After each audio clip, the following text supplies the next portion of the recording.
Thank you, President Lula, and I thank you for the invitation. Excuse me.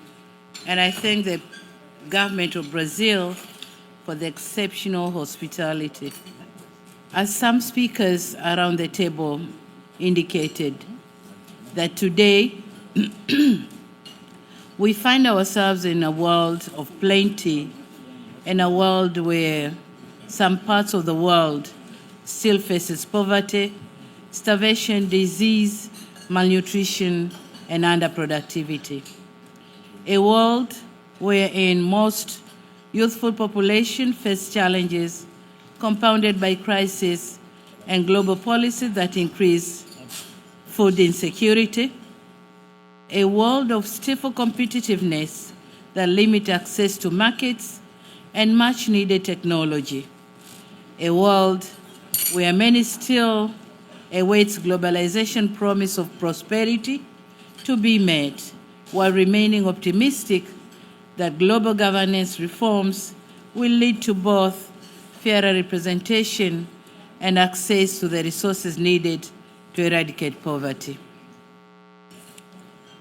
This situation, if left as it is, the question we'll ask in 2030 won't be how far we fall short of reaching the SDGs, but rather how many more people had the world left behind.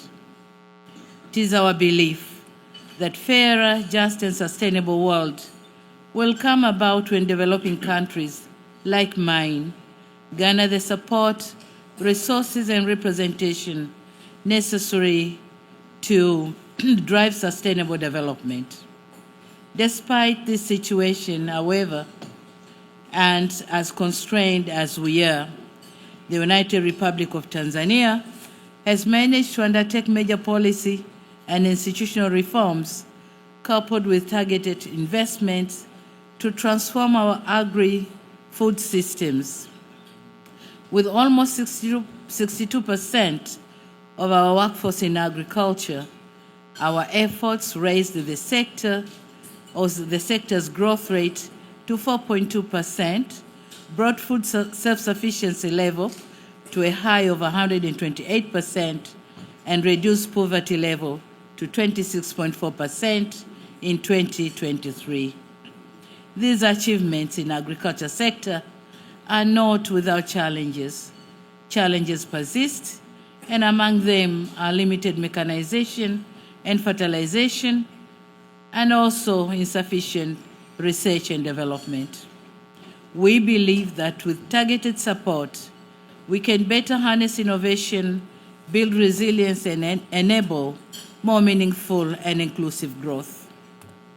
Now, my specific asks to this G20 are for the reallocation of special drawing rights to African financial institutions such as the African Development Bank, in addition to the needed for a fair quota, a stable and predictable financing system in the existing international financial architecture. Tanzania also calls for more debt relief mechanism, grants and concessional loans that address our needs and vulnerabilities.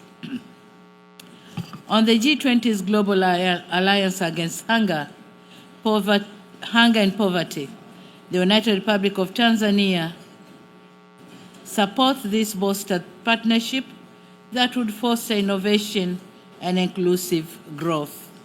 As a founding member, we are committed and ready to participate in this program.